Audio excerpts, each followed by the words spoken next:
नमस्कार दोस्तों, मैं संत बारोट और हमारे चैनल संत बारोट एस्ट्रो में आपका हार्दिक स्वागत करता हूं। दोस्तों, आज मैं बताने जा रहा हूं आपको सूर्य के जो कुंभ राशि का गोचर होने वाला है उसके बारे में कि सूर्य का कुंभ राशि में जो गोचर होगा उसका विभिन्न राशियों पर क्या शुभ या अशुभ प्रभाव पड़ सकता है उसके बारे में आज मैं बताने जा रहा हूँ। दिनांक 12 फरवरी की शाम को ग्रहों के राजा सूर्य कुंभ राशि में प्रवेश करेंगे और दिनांक 14 मार्च की शाम तक सूर्य कुंभ राशि में ही विद्यमान रहेंगे।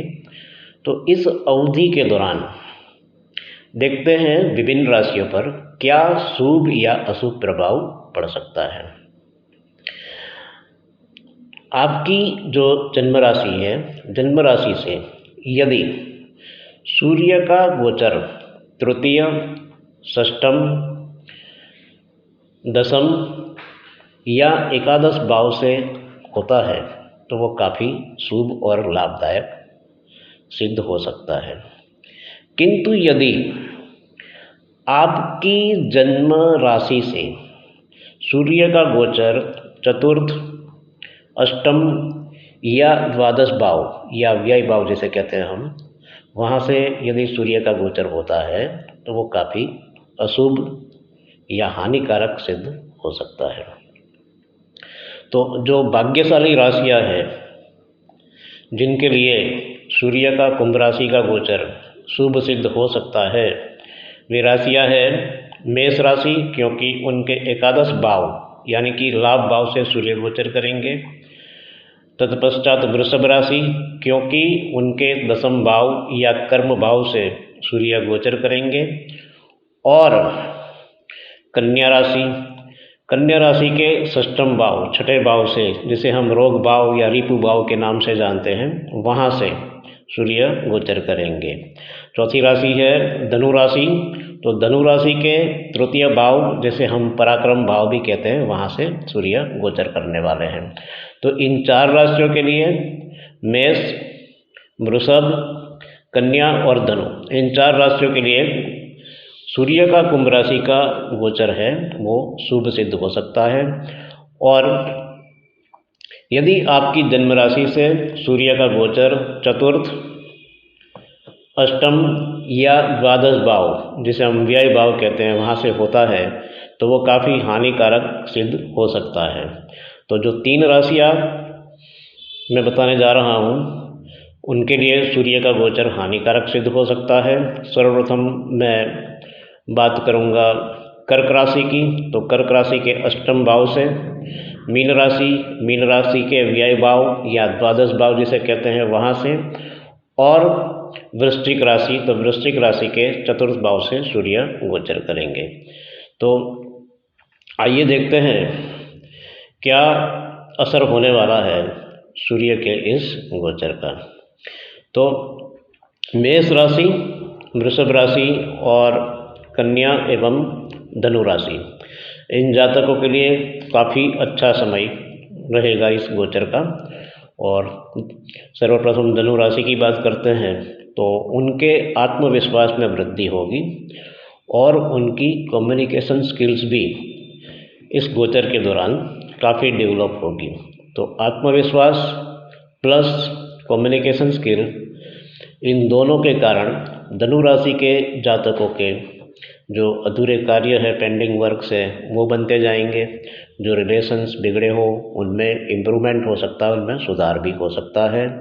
और जो जातक कॉम्पिटिटिव एग्ज़ाम्स दे रहे हैं, देने वाले हैं, तो उनको भी मेरे ख्याल से सफलता की पॉसिबिलिटी, संभावना यहाँ पे दृष्टिगोचर हो रही है। और धनु राशि के जातकों को उनके छोटे भाई बहन, उनके पड़ोसी आदि से भी काफ़ी सहयोग और सपोर्ट मिलता रहेगा। कोई उनको गुड न्यूज़, कोई शुभ समाचार भी प्राप्त होने की यहाँ पे संभावना दृष्टिगोचर हो रही है। और छोटी मोटी कोई अच्छी यात्रा, कोई आनंददायक यात्रा का भी यहाँ पे पॉसिबिलिटी दिख रही है। जो कन्या राशि के जातक हैं तो उनके षष्ठम भाव से, रिपु भाव से सूर्य गोचर करेंगे तो शत्रुओं को वे नियंत्रित कर पाएंगे, रोग पर भी नियंत्रित कर पाएंगे और उनका स्वास्थ्य अच्छा रहेगा। और जो जातक नौकरी या जॉब ढूंढ रहे हैं तो उनको वो जॉब मिलने की भी यहाँ पे स्ट्रॉन्ग पॉसिबिलिटी, प्रबल संभावनाएं दृष्टिगोचर हो रही है। और बात करते हैं हम वृषभ राशि के जातकों के, तो उनके कर्मस्थान अर्थात दसम भाव में सूर्य का गोचर होगा, काफ़ी अच्छा भाव है। तो यहाँ पे सूर्य के इस भाव में गोचर के कारण जो वृषभ राशि के जो जातक हैं तो उनको जॉब मिलने की, जिनके पास जॉब नहीं है उनकी बात कर रहा हूँ, तो उनको जॉब मिलने की संभावना है, प्रबल संभावना है। और आपकी मान सम्मान प्रतिष्ठा में भी काफ़ी वृद्धि होगी। जो रुके हुए कार्य हैं, अटके हुए कार्य हैं तो वो बनते नज़र आएंगे। और इसके अतिरिक्त जो सरकारी जो कार्य रुके हुए हैं या कोई न्यायालय से, न्यायपालिका से संबंधित, जुडिशरी से संबंधित भी कोई यदि रुका हुआ कार्य है तो वो भी यहाँ पे वो कार्य पूर्ण होने की स्ट्रॉन्ग पॉसिबिलिटी है। इसके अतिरिक्त इस गोचर के दौरान जो व्यापारी जो जातक हैं तो उनको कोई अच्छी बड़ी डील भी मिल सकती है, काफ़ी कुछ उनका लाभ प्राप्त हो सकता है। इनकम में भी, आपकी इनकम में भी वृद्धि होगी, आपके प्रभाव में वृद्धि होगी। और जो मेष राशि के जातक हैं तो उनके लिए भी काफ़ी अच्छा गोचर है। एकादश भाव लाभ भाव में सूर्य गोचर करने वाले हैं तो उनको इस गोचर के दौरान अच्छे लाभ प्राप्त हो सकते हैं। उनकी जो इनकम है, अभी जो इनकम है उसमें वृद्धि हो सकती है और उनको प्रमोशन या इंक्रीमेंट भी मिल सकता है। तो मेष राशि के और वृषभ राशि के दोनों जातकों को मुझे ये भी लग रहा है कि उनको रिकॉग्निशन भी, उनको श्रेय मिलेगा अपने कार्यों का, अपने परफॉर्मेंस का श्रेय भी मिलेगा। ऐसा भी यहाँ पे इस युति से, इस सूर्य के इस गोचर से यहाँ पे लग रहा है। तो इन चार राशियों को तो ये गोचर काफ़ी लाभदायक सिद्ध हो सकता है। और मैं बात करूँगा वृश्चिक राशि के जातकों को, तो उनको ज़मीन जायदाद की मैटर्स में कोई दिक्कत आ सकती है और उसके अतिरिक्त उनके माता का जो स्वास्थ्य है उस पर कोई प्रतिकूल प्रभाव पड़ सकता है। वृश्चिक राशि के जातकों को मतलब कार्य में वो फोकस नहीं कर पाएंगे, कार्य में मन नहीं लग सकता है और मानसिक अशांति, चिंता आदि रह सकता है। और हार्ट की कोई तकलीफ जो है वो भी होने की संभावना है यहाँ पे लग रही है वृश्चिक राशि के जातकों के लिए।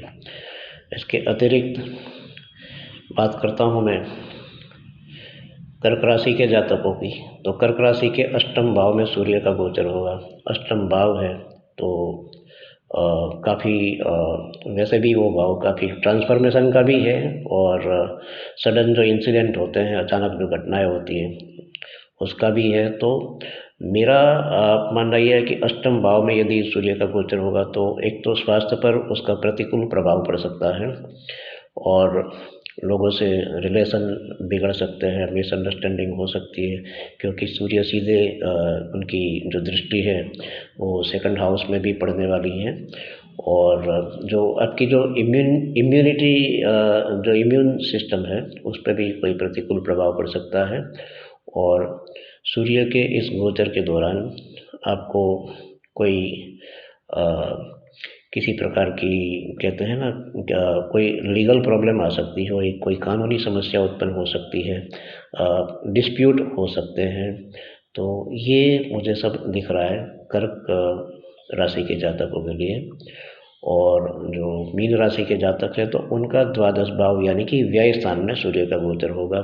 व्यय स्थान यानी कि खर्चे का स्थान, तो ऑब्वियसली खर्च जो है, व्यय जो है वो बढ़ जाता है, या आपको सडनली अचानक व्यय करना पड़ता है किसी न किसी कारण, कोई कंपल्सरी आपको अनिवार्य रूप से पैसा खर्च करना पड़ता है।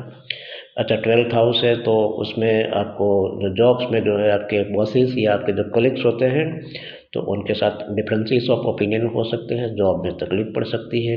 अच्छा, अगर डिफरेंसेस ऑफ ओपिनियन भी नहीं होंगे तो जॉब में आपकी जो रिस्पॉन्सिबिलिटीज़ जो है, वो जिम्मेदारियाँ जो है वो बढ़ जाएगी या बढ़ा दी जाएगी, ऐसा भी होता है। और सॉरी, और व्यय काफ़ी होते रहेंगे। और इसी अवधि के दौरान आप बीमार पड़ सकते हैं। छोटी मोटी बीमारी की बात कर रहा हूँ तो वो आ सकती है इस गोचर के दौरान मीन राशि के जातकों को। और मेरे ख्याल से जो मकर राशि के जातक हैं उनको भी सावधान रहने की आवश्यकता है, क्योंकि देखिए मकर राशि का जो सेकंड हाउस है, द्वितीय हाउस है, वहाँ पे द्वितीय जो घर है वहाँ पे सूर्य का गोचर होगा। सेकंड हाउस से तो उनको वाणी की वजह से, अपनी बोलचाल की वजह से, अपने जो उनके जो बिहेवियर की वजह से उनको रिलेशन में प्रॉब्लम आ सकती है। पैसे के लेन देन में भी उनको प्रॉब्लम आ सकती है, दिक्कत आ सकती है पैसा उधार लेने और देने में।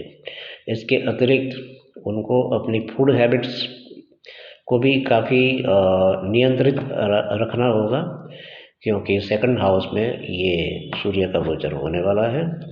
और मेरा ये भी मानना है कि जब सेकंड हाउस में गोचर होने वाला है सूर्य का, तो आपकी जो सेविंग होती है ना, बचाया हुआ जो पैसा होता है, तो वो सूर्य निकलवा सकते हैं। ये मैंने अपने अनुभव से भी देखा है कि सेकंड हाउस में है, कि सेकंड हाउस जो है वो आपकी एक्यूमुलेशन का हाउस है। आपने जो कुछ भी बचाया हुआ है तो उसका हाउस है, तो उसमें से कुछ पैसा वगैरह कुछ भी निकालना पड़ सकता है, व्यय करना पड़ सकता है, मेरा ये मानना है यहाँ पे। तो बाकी जो राशियाँ हैं, जैसे कि मैं कहूँगा कि कुंभ राशि है, तो कुंभ राशि के लग्न में सूर्य का गोचर होगा, मतलब प्रथम स्थान में, सॉरी, तो प्रथम स्थान है तो वहाँ जब सूर्य का गोचर होता है तो यात्रा के, प्रवास के योग बन जाते हैं। और जो कुंभ राशि के जातक जो पिछले 1 महीने से मानसिक तनाव से जो गुजर रहे थे, तो उनसे उनको काफ़ी हद तक निजात मिल सकती है, उनको काफ़ी रिलीफ मिल सकता है। मेरा ये मानना है। और जो मिथुन राशि के जातक हैं, तो मिथुन राशि के जातकों के भाग्य स्थान में सूर्य का गोचर होने वाला है। तो देखिए भाग्य स्थान में है किंतु शत्रु राशि में है, तो उनको मतलब अपने जॉब में, अपने प्रोफेशन में, बिजनेस में कोई ना कोई दिक्कत आ सकती है। और कोई यात्रा भी उनको करनी पड़ सकती है, लेकिन वो यात्रा के दौरान उनको थोड़ा बहुत कष्ट हो सकता है, या जिस पर्पज़ से आप यात्रा करते हैं तो वो शायद पूरा ना हो, ऐसा भी मुझे यहाँ पे लग रहा है, दृष्टिगोचर हो रहा है। जो सिंह राशि है, तो सिंह राशि के जातकों के सप्तम भाव में सूर्य का गोचर होगा। सप्तम भाव है भैया तो लाइफ पार्टनर का भाव है, यानी कि आपके पति या पत्नी का। तो उनसे कोई जो है उनके साथ कोई विवाद वगैरह हो सकता है, डिस्प्यूट हो सकता है। और पार्टनरशिप का भी भाव है। पार्टनरशिप में यानी कि साझेदारी में जो लोग बिजनेस करते हैं तो उनको भी डिफरेंसेस ऑफ ओपिनियन वगैरह पार्टनर्स के साथ हो सकती है। और विदेश का भी भाव है, तो विदेश का, तो उसमें भी कोई विदेश प्रवास पे या विदेश के लिए जाने के लिए प्रयत्न कर रहे हैं, तो उसमें कुछ जो है दिक्कत आ सकती है। तो और ये बिजनेस से रिलेटेड भी है ये हाउस, आपके व्यापार वगैरह से संबंधित। तो मेरा मानना ये है कि शत्रु राशि में ये जो सप्तम भाव में सूर्य आएंगे, ये सिंह राशि के जातकों की बात कर रहा हूँ, तो उसमें भी उनको कोई तकलीफ जो है व्यापार की मैटर में भी हो सकती है, जो वो जैसे एक्सपेक्टेड रिजल्ट उनको उस दौरान नहीं मिल सकता है, ऐसा भी मैं मान सकता हूँ कि ऐसा हो सकता है। तो और जो तो तुला राशि के जातक हैं तो उनके पंचम भाव में होगा। तो पंचम भाव में यदि सूर्य का गोचर होगा तो पाँचवा स्थान है, तो आपका जो भ्रम उत्पन्न करवाता है, क्योंकि वो बुद्धि का स्थान है। तो भ्रम यानी कि इल्यूज़न उत्पन्न हो सकते हैं। संतानों के साथ भी डिस्प्यूट हो सकते हैं। जो स्टूडेंट्स हैं तो उनको भी ये पाँचवा भाव है, पाँचवें स्थान में होगा। तो तुला राशि के जो स्टूडेंट्स हैं तो उनको भी काफ़ी कुछ बहुत ज़्यादा परिश्रम करना पड़ सकता है, मैं ये मानता हूँ। तभी उनको कुछ सफलता प्राप्त हो सकती है। और पाँचवा भाव है तो ऑब्वियसली कुछ स्वास्थ्य से संबंधित समस्याएं भी आ सकती है। तो सूर्य का ये जो कुंभ राशि में गोचर है, इस प्रकार विभिन्न राशियों को शुभ या अशुभ प्रभाव देने वाला है। किंतु मैं आपको ये भी बता दूं कि ये एक जनरल फल कथन है, जो कि आपकी चंद्र राशि है उस पर आधारित है। इसके अतिरिक्त आपकी जो जन्म कुंडली है, आपकी जो पत्रिका है, उसमें ग्रहों की स्थिति क्या है और सूर्य कौन से ग्रहों के साथ, आपकी कुंडली के कौन से ग्रहों के साथ युति प्रतियुति आदि करने वाले हैं, तो वो भी आपको ध्यान में रखना है। और आपकी जो महादशा अंतर्दशा वगैरह को भी ध्यान में रखना। लेकिन मेरा मानना ये है, मैंने अनुभव से देखा है कि सूर्य के का ये गोचर फल जो है वो 70 से 90% के बीच सही निकल सकता है। और ये वीडियो देखने के बाद आपको क्या लगता है, वीडियो देखने के बाद नहीं किंतु सूर्य का गोचर समाप्त होने के बाद आपको क्या अनुभव हुए, वो आप हमारे साथ शेयर कर सकते हैं, कमेंट कर सकते हैं।